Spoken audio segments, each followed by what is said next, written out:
এই দেখ কি ভিআইপি দোকান, তোকে সুন্দর পাঞ্জাবি কিনা দিমু। পাঞ্জাবি কিনবো ঠিক আছে, তুই এত বিএপি দোকান আছো কে? আমরা গ্রামগঞ্জের লোক, এই বিএপি দোকান থেকে জিনিস কিনলে পরে দাম বেশি নিবো, আর অত টাকা আমার কাছে তুই তাই দেখ। সুমন্দি খালি বেশি কথা কয়, আরে দোকান ভিআইপি হলি কি, আর এখানে দাম কম আছে। তুই আগে পাঞ্জাবি পছন্দ কর। এটা পছন্দ হয়েছে তোর? পছন্দ তো হয়েছে, তুই দাম কোন মেলা নিবে নি? এই ফকুনকে আবার দামের কথা কয়, আগে নো। ভাইয়া এই পাঞ্জাবিটার দাম কত? ভাইয়া ওটার দাম 2000 টাকা।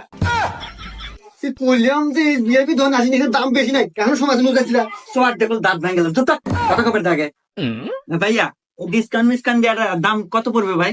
পাঞ্জাবি তো 2000 টাকা। তো আমাদের ইউর ফ্যাশনে ঈদ উপলক্ষে সকল পণ্যের উপর 50% ডিসকাউন্ট চলতেছে। তো ডিসকাউন্ট করে পাঞ্জাবির দাম আসে 1000 টাকা দেন। দেখছো হুমন্দি দোকান ভিআইপি হলি কি, আরে দাম মেলা কম না, রং কামে এত কাস্টমার না দেখ। ভাই প্যাক করে দেন। ভাই দাঁড়ান, 1000 টাকার